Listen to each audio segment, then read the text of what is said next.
Réunion ce jour lundi 3 mars 2014 du Conseil des ministres sous la présidence du chef de l'État, président de la République, président du Conseil des ministres. Les conclusions dans quelques instants. Arrivée cet après-midi à Niamey de plusieurs délégations des assemblées nationales des pays voisins dans le cadre de l'ouverture officielle de la première session ordinaire au titre de l'année 2014 du Parlement nigérien. Fin le week-end dernier à Tillabéri de la mission de suivi des journées nationales de vaccination conduite par le ministre de la Santé publique par une réunion de synthèse regroupant les autorités administratives et cadres du secteur. Voilà pour les titres. Bonsoir à tous. Le Conseil des ministres s'est réuni ce jour lundi 3 mars 2014 dans la salle habituelle des délibérations sous la présidence de Issoufou Mamadou, président de la République, président du Conseil des ministres. Après examen des points inscrits à l'ordre du jour, le Conseil a pris les décisions suivantes. Rabi Bakou. Au titre du ministère des Affaires étrangères, de la coopération, de l'intégration africaine et des Nigériens à l'extérieur et du ministère de l'Agriculture, le Conseil des ministres a examiné et adopté les projets de texte ci-après. Projet de loi ratifiant l'ordonnance numéro 2014-01 du 3 janvier 2014, modifiant et complétant l'ordonnance numéro 11839 du 28 décembre 1978 portant création de l'ONAHA. Projet de loi ratifiant l'ordonnance numéro 2014-02 du 30 janvier 2014 autorisant la ratification de l'accord de mise à disposition d'une ligne de crédit d'un montant de 34 540 000 $ US, soit l'équivalent de 16 623 624 800 francs CFA, signé le 12 septembre 2013 à New Delhi, Inde, entre la République du Niger et la Banque Export-Import Exim Bank de l'Inde relatif au financement du projet d'électrification de 30 villages nigériens par énergie solaire et d'installation d'une station solaire photovoltaïque de 5 MW au Niger. Projet de loi ratifiant l'ordonnance numéro 2014-03 du 30 janvier 2014 autorisant la ratification de la convention de prêt d'un montant de 50 milliards de francs CFA signée le 17 septembre 2013 à Brazzaville entre la République du Niger et la République du Congo. Projet de loi ratifiant l'ordonnance numéro 2014-04 du 30 janvier 2014 autorisant la ratification de l'accord de prêt numéro 2013-108/PRN 2013 des montants de 25 milliards de francs CFA signé le 18 décembre 2013 à Bamako entre la République du Niger et la Banque ouest-africaine de développement BOAD pour le financement partiel du projet d'aménagement et de bitumage de 110 km de voirie urbaine à Niamey. Projet de loi ratifiant l'ordonnance numéro 2014-05 du 30 janvier 2014 autorisant la ratification de l'accord de prêt des montants de 5 290 dinars islamiques, soit l'équivalent de 7 940 000 $ US, soit 3 831 885 400 francs CFA, signé le 13 novembre 2013 à Jeddah, Arabie Saoudite, entre la République du Niger et la Banque islamique du développement BID, relatif au financement du projet de renforcement de la résilience afin de lutter contre l'insécurité alimentaire au Niger. Projet de loi ratifiant l'ordonnance numéro 2014-06 du 30 janvier 2014 autorisant la ratification de l'accord d'Istisna'a et de l'accord de mandat d'Istisna'a signé le 13 novembre 2013 à Jeddah entre le gouvernement de la République du Niger et la Banque islamique de développement relatif au projet de renforcement de la résilience afin de lutter contre l'insécurité alimentaire au Niger. Projet de loi ratifiant l'ordonnance numéro 2014-07 du 30 janvier 2014 autorisant la ratification de l'accord d'Istisna'a et de l'accord de mandat d'Istisna'a signé le 13 novembre 2013 à Djeddah entre le gouvernement de la République du Niger et la Banque islamique de développement relatif au projet de renforcement de la résilience afin de lutter contre l'insécurité alimentaire au Niger. Projet de loi ratifiant l'ordonnance numéro 2014-08 du 26 février 2014 autorisant la ratification de l'accord de coopération en matière de sécurité entre la République du Niger et la République d'Italie signé le 9 février 2010 à Niamey. Projet de loi ratifiant l'ordonnance numéro 2014-09 du 26 février 2014 autorisant la ratification du contrat de prêt concessionnel gouvernemental signé le 13 novembre 2013 à Niamey entre la République du Niger et l'Export-Import Bank Exim Bank de Chine d'un montant de 463 millions de yuan, soit l'équivalent de 36 milliards 294 millions 456 000 francs CFA relatif au financement du projet de construction de la ligne de transport d'électricité d'une puissance de 132 kV sur le trajet Souras-Zender et Maradi-Malbaza. Les ordonnances numéro 2014-01 à 2014-09 ont été adoptées conformément à la loi numéro 2013-33 du 16 décembre 2013 autorisant le gouvernement à prendre des ordonnances pendant la période allant du 3 décembre 2013 au 28 février 2014 comprise dans l'intercession parlementaire. Cette même loi fait obligation au gouvernement de déposer devant l'Assemblée nationale les projets de loi de ratification des ordonnances prises dans son cadre au plus tard le 7 mars 2014. Ces projets de loi seront transmis à l'Assemblée nationale pour adoption. Projet de loi autorisant la ratification de l'accord de crédit numéro 5340 NE des montants de 65 100 000 droits de tirage spéciaux, soit l'équivalent de 49 milliards 228 620 000 francs CFA, signé le 16 décembre 2013 à Niamey entre la République du Niger et l'Association internationale pour le développement en vue de contribuer au financement du projet de gestion des risques de catastrophe et développement urbain. L'objectif de ce projet est d'améliorer la résilience du Niger face aux aléas naturels par les interventions identifiées en matière de gestion des risques de catastrophes dans les zones ciblées et le renforcement de ses capacités à riposter promptement et efficacement à une crise ou à une situation d'urgence. Ce projet est constitué de 4 composantes suivantes. Investissements liés à la gestion des risques d'inondation, renforcement de capacités en gestion urbaine et gestion de risques de catastrophe, gestion du projet, capacité à répondre rapidement et efficacement à une crise ou une situation d'urgence, répondant aux critères d'éligibilité, mécanisme de riposte rapide.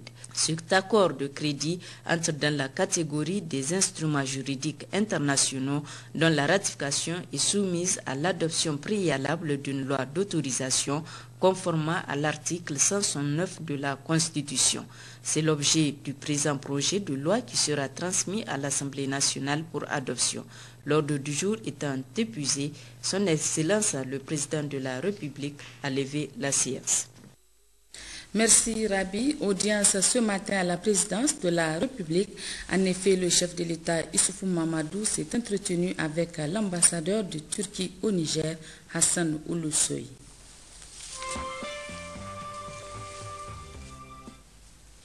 Arrivée cet après-midi d'une délégation malienne à Niamey, cette délégation conduite par le deuxième vice-président de l'Assemblée nationale malienne est venue prendre part à la cérémonie d'ouverture officielle de la première session ordinaire au titre de l'année 2014 du Parlement nigérien.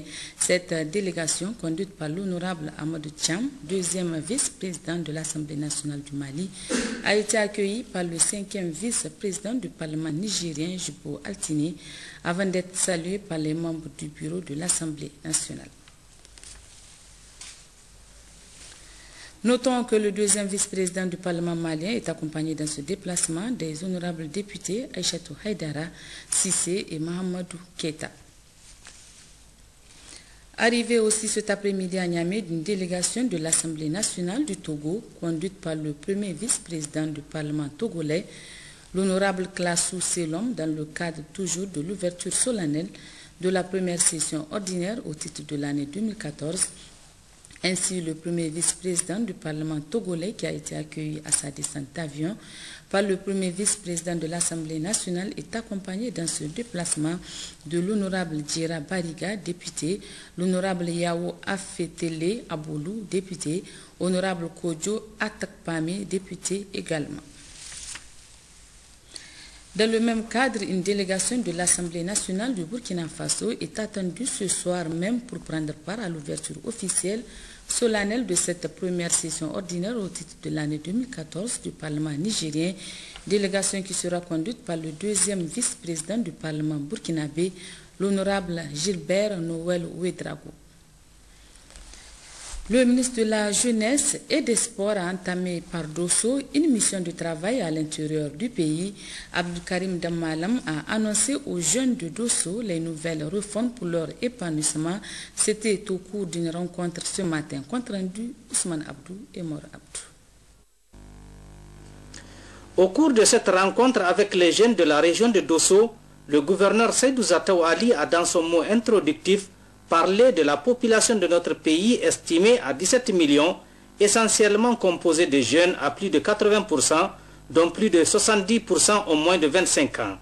Cette jeunesse est le fer de lance du Niger, c'est pourquoi les autorités de la 7e République attachent une attention particulière à tout ce qui concerne les jeunes. Le ministre de la Jeunesse et des Sports a lui rappelé que son ministère a entrepris un certain nombre de réformes et d'investissements pour que la jeunesse puisse s'épanouir. Le ministère de la Jeunesse et des Sports fait partie des 5 ministères en charge de l'éducation, d'où l'engagement de prendre 28 495 jeunes en charge avec l'imagination pour leur insertion dans la société. Ces 28 495 jeunes, il faudra bien pour les prendre en charge avoir de l'imagination pour leur insertion dans la société, pour qu'ils puissent avoir un métier à faire, soit un métier qui leur permet d'avoir des salaires, soit un métier qui leur permet, eux, d'être chefs d'entreprise et d'embaucher d'autres jeunes en leur donnant des salaires. C'est ainsi que vous avez vu, depuis un certain moment, nous avons entrepris la réflexion et la réalisation d'un certain nombre de centres de jeunesse. Nous avons l'intention, dans le budget national propre du Niger, de mettre en place 54 centres de jeunesse. Ensuite, nous sommes en train de discuter avec les partenaires au développement, dont la France en tête de file, pour essayer d'élargir cette assiette de formation de centres de jeunesse pour arriver à 96 pour l'année 2014. Nous avons l'intention de faire ces centres de jeunesse sur les 266 communes, ce qui va faire une enveloppe globale d'environ 89 milliards de francs CFA. Le ministre Abdoukarim Damalam a demandé aux jeunes de Dosso de s'organiser en groupement. Il a annoncé la bonne nouvelle, celle des 16 millions qui seront mis à leur disposition cette année. Parlant des festivités du 18 décembre 2014 pour Dosso Soga, Abdoukarim Damalam a demandé la contribution des jeunes de Dosso par des activités de salubrité afin de rendre Dosso propre. Je l'annonçais en titre, la mission de suivi des journées nationales de vaccination conduite par le ministre de la Santé publique a pris fin samedi dernier avec la réunion de synthèse qui a regroupé les autorités administratives et cadres du domaine de la santé. Le résumé avec Sahabi Bouda et Jupono. Au cours de la réunion de synthèse, la mission a constaté avec beaucoup de bonheur le travail des agents de les encourager à mieux accomplir leur mission et au respect des horaires de travail pour répondre aux nombreuses sollicitations des malades. Le Niger vient d'être déclaré indemne du ver de Guinée. Cependant, le secrétaire général du ministère de la Santé publique a invité les agents de santé à rester vigilants dans la surveillance de la maladie pour maintenir cet acquis. Il a enfin exprimé au nom du président de la République, chef de l'État El Hadj Issoufou Mahamadou, ses félicitations et encouragements au personnel de santé de la région de Tillabéri pour son engagement constant pour le mieux-être des populations et les a exhortés à redoubler d'efforts en vue de l'atteinte des objectifs que le Niger s'est assignés. Des engagements ont été pris au cours de cette réunion de synthèse. En voici un extrait. Au terme de ces constats, des instructions ont été données et des engagements pris. Pour les instructions à la direction régionale de la santé publique et au district sanitaire, il s'agit d'assurer la maintenance des équipements biomédicaux et la logistique par les maisons agréées. Sécuriser les locaux abritant les fonds des formations sanitaires, renforcer la collaboration avec tous les acteurs, notamment avec les forces de défense et de sécurité, et prendre en compte les besoins prioritaires dans la planification. Pour les engagements, en ce qui concerne le ministère de la Santé publique, affecter un médecin au centre de santé intégré de Damana, transformer 9 cases de santé en CSI, il s'agit de Kobi, Toulou Damoussa, Ibakan, Lamdou, Soleil Noma, Fandouberi, Fazaou, Tchéné et Ishawa. Construire l'hôpital de district de Gotei et celui de Bankilare. Construire le CSI d'Ayeru et mettre à niveau le CSI d'Abala. Quant au gouvernorat, il s'est engagé à sensibiliser la population sur les fréquentations des services de santé, la lutte contre la maladie, suivre la mise en œuvre des engagements pris au niveau régional. Le conseil régional a pris l'engagement de construire une salle d'hospitalisation pour un coût de 40 millions de francs CFA. L'OMS prend l'engagement de financer une étude sur les récurrences des épidémies de rougeole dans les départements de Balayara et la formation des prescripteurs en ARV. Le directeur de cabinet du ministère de l'Enseignement supérieur, de la Recherche et de l'Innovation a procédé ce matin à la Faculté des Sciences de la Santé à la décoration de Nicolas Gropex, élevé au grade de commandeur de l'Ordre des Palmes académiques au service de coopération et d'action culturelle de l'ambassade de France au Niger. Nous y reviendrons au cours de notre édition de demain. Le groupement d'Ikrawa dans le département d'Abalak a un nouveau chef. Il a été élu samedi dernier à l'issue d'un scrutin supervisé par le gouverneur de la région de Tawa, compte rendu Fatih Bamo et Yazirabi. Ils sont au total 17 chefs des tribus inscrits sur la liste. Le scrutin s'est déroulé dans la plus grande sérénité sous la présidence du gouverneur de la région de Tawa, Barmo Salfou, président du bureau de vote. Rapporteur M. Saleh Mokhtar, directeur régional de l'état civil et des réfugiés. Les représentants de la chefferie traditionnelle Alhaji Amadou Dey, chef du groupement Bel de Tawa. Du secrétaire général de la préfecture d'Abalak, du capitaine Aliyo Yahaya, commandant du groupement gendarmerie nationale Tawa, de M. Kimbo Ouseni, trésorier régional de Tawa, qui sont les membres des bureaux de vote et les délégués des deux candidats à liste pour briguer le poste de chef de groupement Bikrawa. Il s'agit de Harika Hodi Boulouché, 23 ans, fils du défunt chef, et de Bingel Boulouché, 62 ans, petit frère du défunt chef Hodi Boulouché. Sur les 17 inscrits, 12 ont voté, 5 sont décédés. Suffrage exprimé valable 12. Nombre de voix par candidat. Bingel Boulouché, 7. Harika Hodi Boulouché, 5. Par conséquent, Bingel Boulouché a été élu chef du groupement Ikrawa. Il prend aussi la place de son frère Hodi Boulouché, rappelé à Dieu l'année dernière. Après la proclamation des résultats, le gouverneur de la région de Tawa, Barmo Salfou, a tenu à féliciter l'heureux élu et lui a prodigué des sages conseils. quant à la mission qui l'attend et que désormais il est le représentant des autorités administratives et coutumières de la région de Tawa au sein du groupement Ikrawa. Barma Salifou a invité Harika Hodi Iboulouché, le second candidat malheureux, à prêter main forte à son parent pour que triomphent les idiots de la famille. Pour les représentants de la chefferie traditionnelle Alhaji Amadou Dey, à Niamey, le collectif Tous Unis en faveur de la nutrition s'imprègne de son rôle de société civile dans le renforcement des capacités de nutrition au Niger. C'est ainsi qu'il a organisé ce matin un atelier de formation de 3 jours sur le sujet, atelier financé par le mouvement Soun en faveur de la nutrition, le PAM et l'Union européenne. Compte rendu Jocelyne Amoussou et Mahamadou Adam. Ce sont les 27 organisations de la société civile que compte le collectif Tous Unis en faveur de la nutrition qui s'arment pour des efforts plus palpables en matière de nutrition. Le collectif s'agrandissant, il s'agit de mettre ses participants au goût du jour sur les questions de nutrition en suivant le mouvement Scaling Up Nutrition adopté par le Niger en 2011. Un mouvement qui appelle à des efforts plus gradués dans la lutte contre la malnutrition.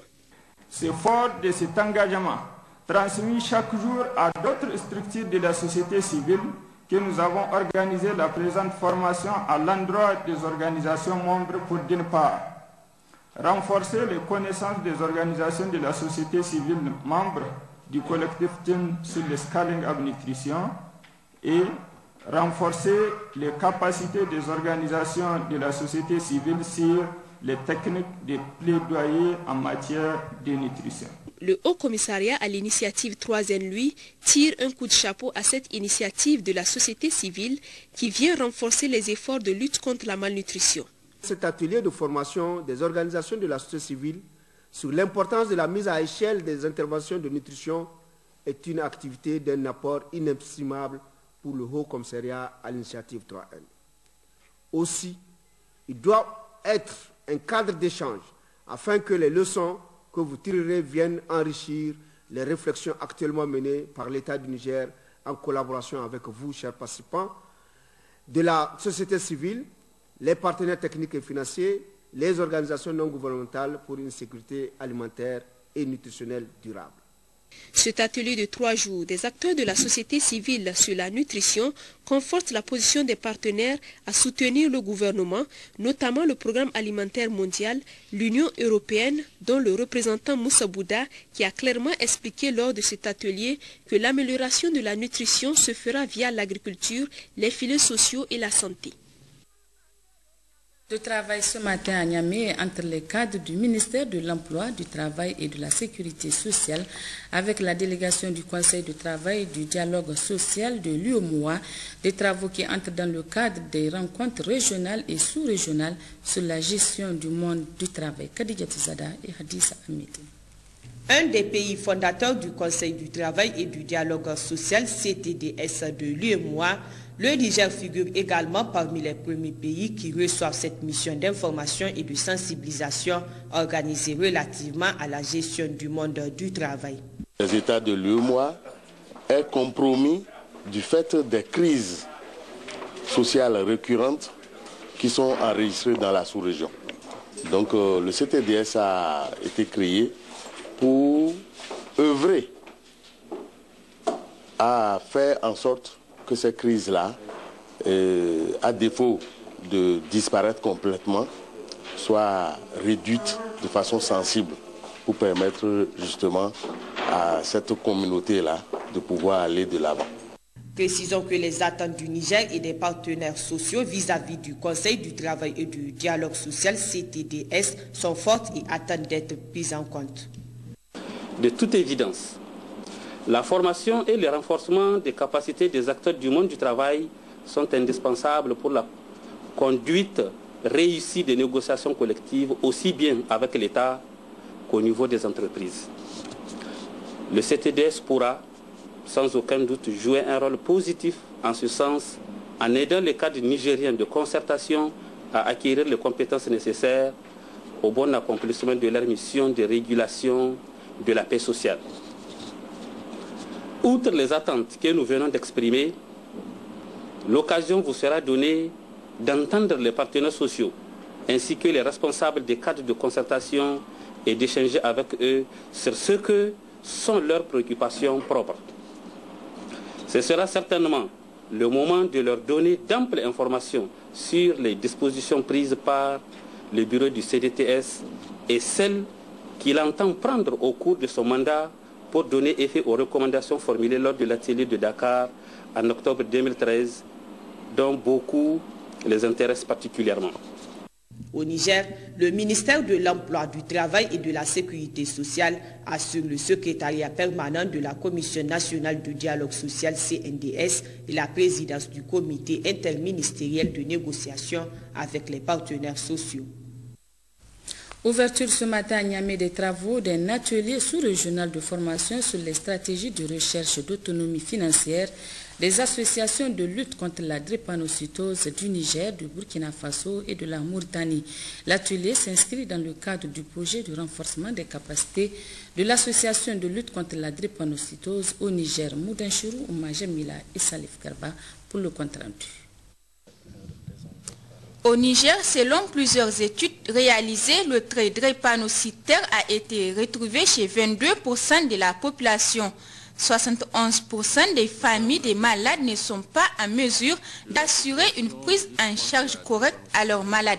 Cet atelier vise donc à améliorer l'état de santé des populations à travers l'autonomie de l'association de lutte contre la drépanocytose.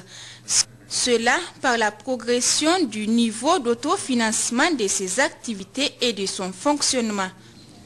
Afin de favoriser l'autonomie financière de nos membres à la base, en 2010, grâce au soutien financier du gouvernement princier de Monaco, en partenariat avec l'ONG Planète Finance, nous avons initié un dispositif de microcrédit qui est un projet de soutien à l'accès au microcrédit pour les personnes malades de la drépanocytose au Niger, dont la LDN a été bénéficiaire.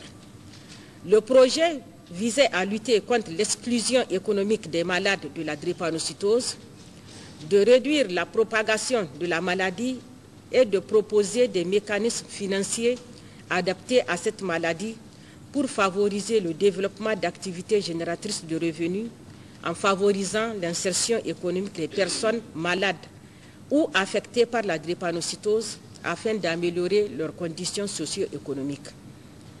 Nous avons monté à ce sujet 355 dossiers, mais 255 bénéficiaires ont reçu des prêts pour un montant total de 39 475 000 francs avec le partenariat des institutions de microfinance dont Asusu SA et la MECREF. Ainsi, plusieurs activités ont été menées par les autorités sanitaires et les partenaires techniques et financiers pour améliorer la prise en charge par l'État des malades de la drépanocytose. Ces mesures sont entre autres la création d'un centre spécialisé dédié à la prise en charge de la maladie qui a ouvert ses portes en janvier 2010 et dont l'une des missions est de prodiguer des soins de qualité à un coût abordable pour les populations. L'association de lutte contre la drépanocytose au Niger, la LDN, née de l'effort conjugué des malades, leurs parents ainsi que des responsables sanitaires, témoins des souffrances endurées, créée le 31 décembre 1998, apporte une assistance multiforme aux malades et ce en collaboration avec le Centre de référence de la drépanocytose et l'hôpital national.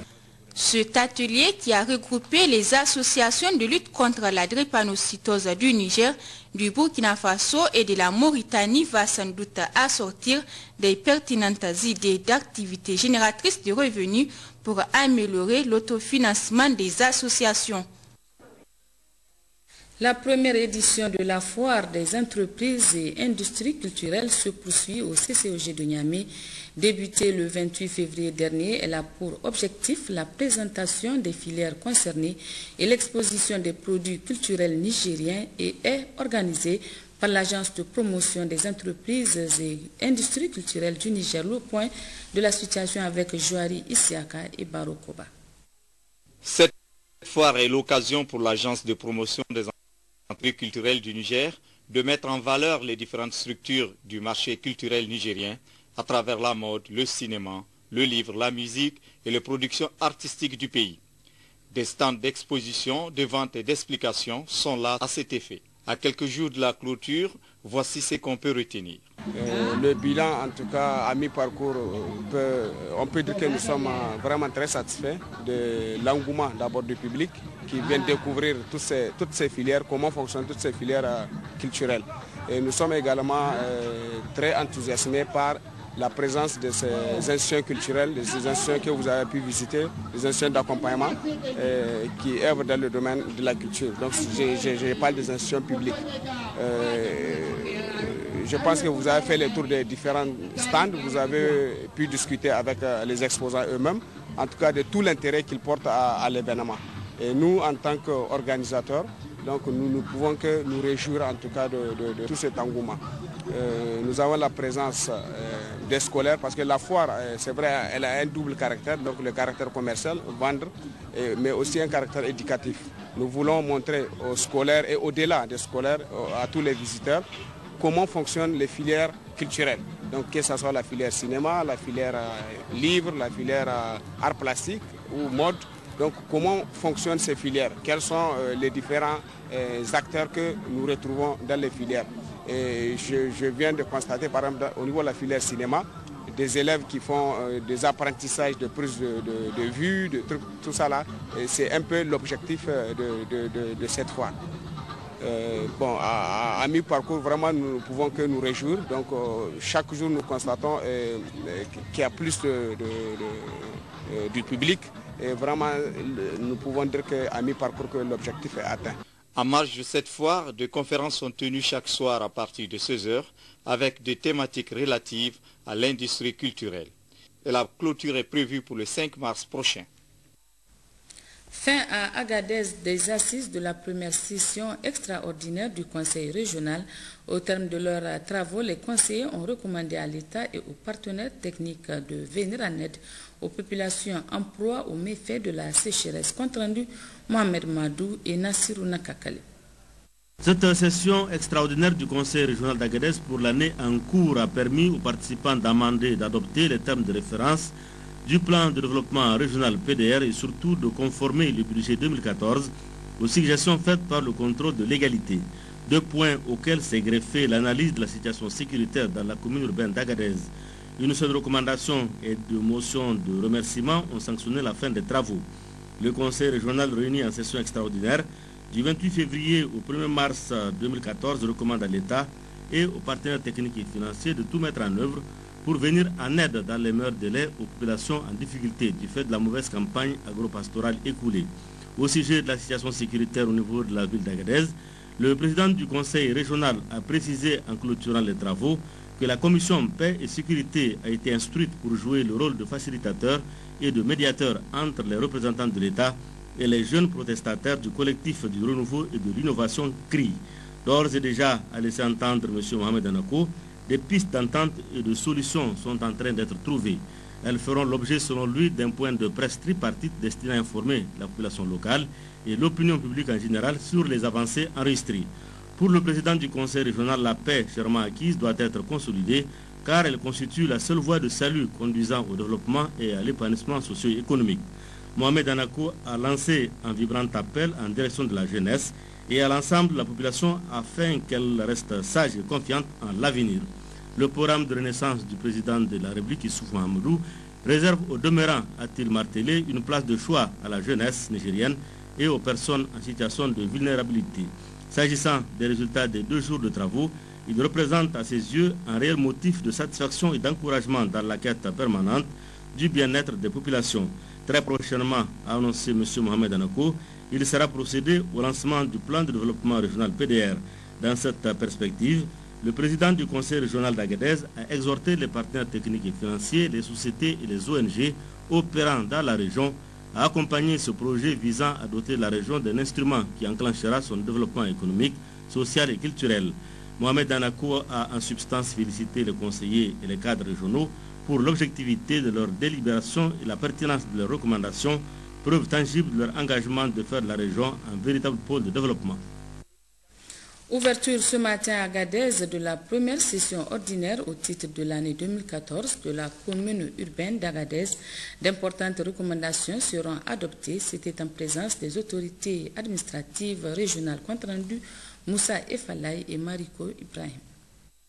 La présence massive d'un parterre d'invités à l'ouverture de la première session ordinaire au titre de l'année 2014 dénote de l'intérêt qu'ils apportent à la gestion de la commune et de leur adhésion au processus de la décentralisation de notre pays. Le Conseil aura à examiner les points essentiels inscrits à son ordre du jour, dont l'adoption de la convention de financement de l'électrification à l'énergie solaire des 15 cases de santé par la commune de Saint-Brieuc, les plannings d'investissement des redevances minières concédées par l'État en 2013. Enfin, il sera question de la réforme du matériel roulant de la commune urbaine d'Agadez et d'autres questions non moins importantes seront abordées en divers. Les partenariats avec certains projets et programmes de la place, les financements des branchements d'eau sur fonds propres, les autorisations des crédits spéciaux. Des points inscrits à l'ordre du jour qui ont retenu toute l'attention du secrétaire général adjoint de la région d'Agadez. Abdurrahman Moussa a, au nom du gouverneur de la région empêché, a saisi cette opportunité pour réaffirmer le soutien des autorités régionales et encourager par la même occasion le conseil municipal d'Agadez pour toute œuvre de construction nationale. Prenant la parole, le maire de la commune urbaine d'Agadez précise que la commune a besoin des énergies efficaces, utiles, positives, laborieuses et nécessaires pour améliorer son capital, à protéger son patrimoine, à assurer la quiétude sociale, la sécurité et rendre accessible et performant le service public. Une fatia a été prononcée à la mémoire du secrétaire général du département de Tchourouzine, Fekamoudi Ogaz, rappelé à Dieu le 22 novembre 2013. Que Dieu l'accepte dans son paradis éternel. Amen. Poursuivant son intervention, Rissa Feltou a transmis ses sincères remerciements aux autorités de la 7e République pour les efforts qu'elle déploie au profit de la population de la commune urbaine, à la première dame Dr Malika Mohamed Youssoufou, présidente de la fondation Tatali Iyali, pour l'honneur fait à la commune en effectuant une visite le 20 février et la générosité de son action. Rissa Feltou a déploré les récents événements qui ont soulevé de la fumée. Il a rappelé qu'en 2013, 300 jeunes ont bénéficié des AGR de formation pour un montant de 325 millions de francs CFA à travers l'État et ses partenaires. Au sortir de cette session, le conseil municipal va entreprendre des consultations populaires dans chaque quartier et village pour échanger, discuter et écouter les populations afin de consolider les acquis de la décentralisation et de la paix sociale. Dans son intervention, le préfet du département de Tchourouzine a salué les échanges entre la commune d'Agadez et la ville de Saint-Brieuc et la bonne coopération vu les choix des domaines d'intervention qui cadrent parfaitement avec le vœu cher du président de la République Issoufou Mahamadou et du premier ministre chef du gouvernement Birji Rafini comme indiqué dans le programme de la Renaissance du Niger. Quant à la question du planning d'investissement des redevances minières et celle relative à la réforme du matériel roulant de la commune d'Agadez, Abou Mahaman a réitéré tout son soutien à la commune urbaine d'Agadez dans ce sens. Agadez, toujours, clôture des travaux de l'atelier régional de renforcement technique des élus locaux, des services communaux et de la société civile, partenaire des communes pour l'internalisation du plan de développement économique et social de l'initiative 3N et de la politique nationale de protection sociale. Des recommandations ont été formulées à l'issue des travaux. Compte rendu Mohamed Madou et Nassirou Nakakal. Organisé avec le soutien financier du programme d'appui à la société civile du Niger, PASOK 2, cet atelier s'est tenu du 28 février au 2 mars à Agadez. Il a pour objectif le renforcement des capacités techniques des élus locaux, des services techniques communaux et des organisations de la société civile, partenaires des communes pour l'internalisation du plan de développement économique et social, de l'initiative 3N et de la politique nationale de protection sociale. Les échanges ont mis en exergue un certain nombre de préoccupations majeures dont la prise en compte pourrait impulser une véritable dynamique de la croissance économique pour lutter efficacement contre la pauvreté en vue de la résilience des communautés dans l'ensemble des communes de la région. À l'issue de leurs travaux, les participants ont formulé une série de résolutions et de recommandations.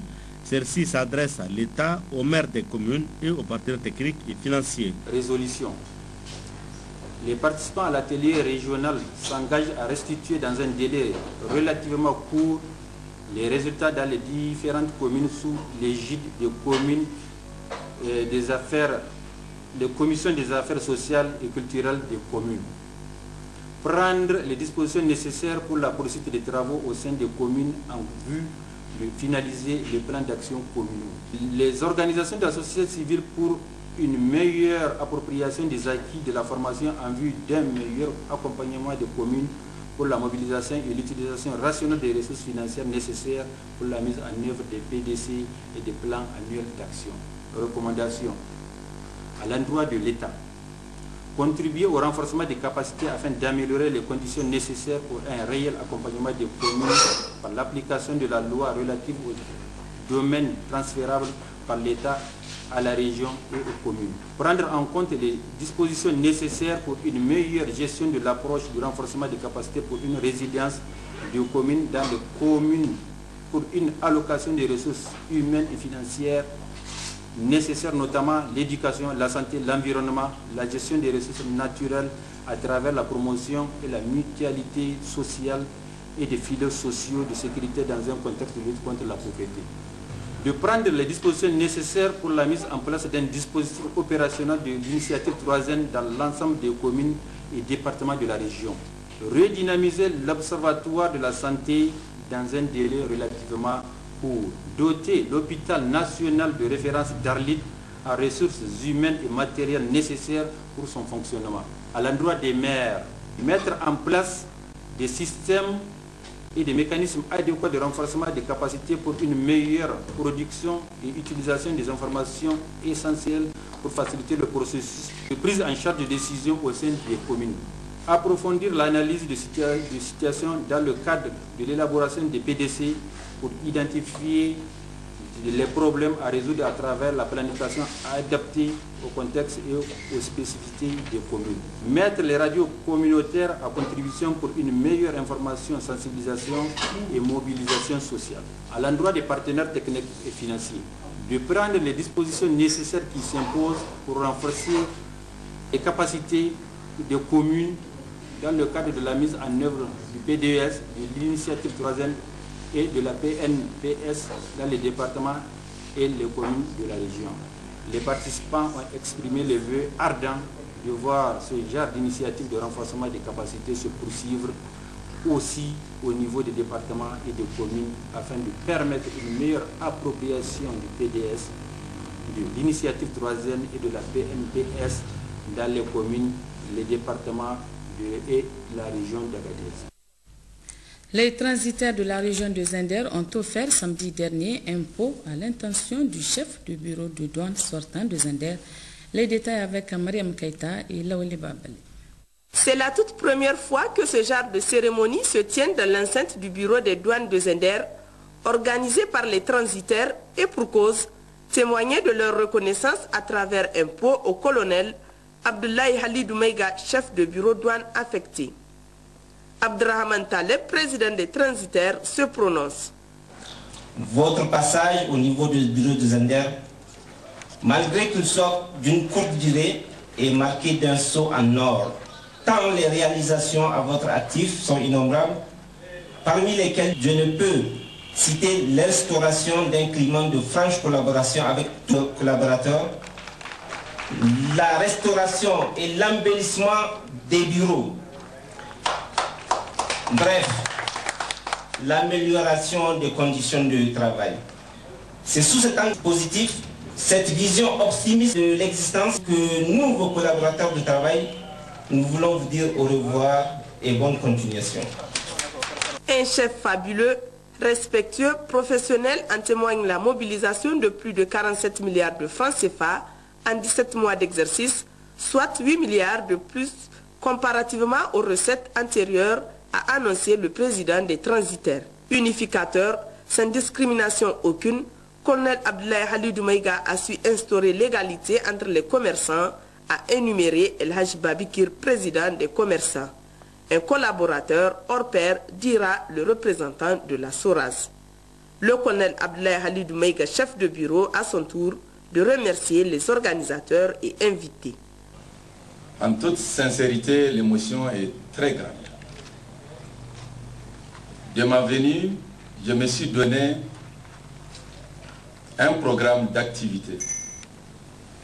Et mes programmes d'activité se reposent fondamentalement sur d'abord l'amélioration des recettes au niveau du bureau des douanes des Indes. 1. 2. Les conditions de travail de l'ensemble du personnel des douanes du bureau des Indes. 3. J'ai mis l'accent sur le facteur approche entre nos partenaires et on a toujours le résultat. Tout ce que je leur demande, je prie Dieu qu'il les bénisse. Une fatia a été dite pour le repos de l'âme de El Hadj Hami Soukwano, un opérateur économique qui a su travailler en étroite collaboration avec la direction des douanes. De Zender continuant sur DIFA pour signaler l'ouverture ce matin des travaux de l'atelier d'évaluation du rapport provisoire de l'étude d'impact environnemental et social du projet de construction d'un lycée technologique à DIFA. Détail Abdraman Mazou et Abdraman Boukari. Organisé par le ministère de la Formation professionnelle et technique en collaboration avec celui de l'environnement, de la salubrité urbaine et du développement durable, cet atelier axé principalement sur l'évaluation du rapport provisoire de l'étude d'impact environnemental et social du projet de construction d'un lycée technologique à DIFA permettra donc de satisfaire à une exigence légale de permettre au bureau d'évaluation environnementale et des études d'impact de donner un avis motivé au ministère de l'Environnement, de la salubrité urbaine et du développement durable pour la délivrance ou non du certificat de conformité environnementale en vue de l'exécution des travaux, comme souligné par le représentant du secrétaire général du ministère de l'Environnement dans son discours d'ouverture des travaux de cette rencontre qui durera 2 jours.